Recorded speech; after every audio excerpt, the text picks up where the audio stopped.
കാഴ്ചക്കുറവുള്ളവർ പൊതുവായിട്ട് ഉപയോഗിക്കുന്ന രണ്ട് വാക്കുകളാണ് ഷോർട്ട് സൈറ്റ് അല്ലെങ്കിൽ ലോങ് സൈറ്റ്. എന്താണ് ഷോർട്ട് സൈറ്റ്, എന്താണ് ലോങ് സൈറ്റ്? ഷോർട്ട് സൈറ്റ് എന്നാൽ മയോപ്യ എന്നും ലോങ് സൈറ്റ് എന്നാൽ ഹൈപ്പർ മെട്രോപ്യ എന്നും പറയുന്നു. പ്രകാശം ഒരു വസ്തുവിലേക്ക് തട്ടി ആ പ്രകാശം നമ്മുടെ കണ്ണിലേക്ക് പതിക്കുമ്പോഴാണ് നമുക്ക് കാഴ്ച ഉണ്ടാകുന്നത്. ആ കാഴ്ചയിൽ മങ്ങൽ ഉണ്ടാകുമ്പോഴാണ് കാഴ്ചക്കുറവ് ഉണ്ടാകുന്നത്.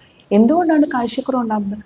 നമ്മുടെ കോർണിയയുടെ ഷേപ്പിൽ വ്യത്യാസം ഉണ്ടാകുമ്പോഴാണ് നമുക്ക് ഈ കാഴ്ചക്കുറവുകൾ ഉണ്ടാകുന്നത്. പലർക്കും ഉള്ളൊരു തെറ്റിദ്ധാരണയാണ് ഷോർട്ട് സൈറ്റ് എന്നാൽ അടുത്ത് മങ്ങലും അകലെ ക്ലിയറുമാണ്, ലോങ് സൈറ്റ് എന്നാൽ അകലെ മങ്ങലും അടുത്ത് ക്ലിയറും ആണെന്നാണ്. എന്നാൽ അങ്ങനെയല്ല. ഷോർട്ട് സൈറ്റ് എന്നാൽ അടുത്ത് ക്ലിയർ ആയിരിക്കും, അകലെയുള്ള കാഴ്ചയായിരിക്കും മങ്ങൽ. ലോങ് സൈറ്റ് എന്നാൽ അകലെ ക്ലിയർ ആയിരിക്കും, അടുത്തുള്ള കാഴ്ചയായിരിക്കും മങ്ങൽ. എന്തുകൊണ്ടാണ് ഈ ലോങ് സൈറ്റ് ഷോർട്ട് സൈറ്റ് ഉണ്ടാകുന്നത് എന്ന് ഞാൻ പറഞ്ഞു കഴിഞ്ഞു. എങ്ങനെയാണ് ഇത് റെക്ടിഫൈ ചെയ്യുന്നത് എന്നുള്ളത് അടുത്ത വീഡിയോയിൽ കാണാം.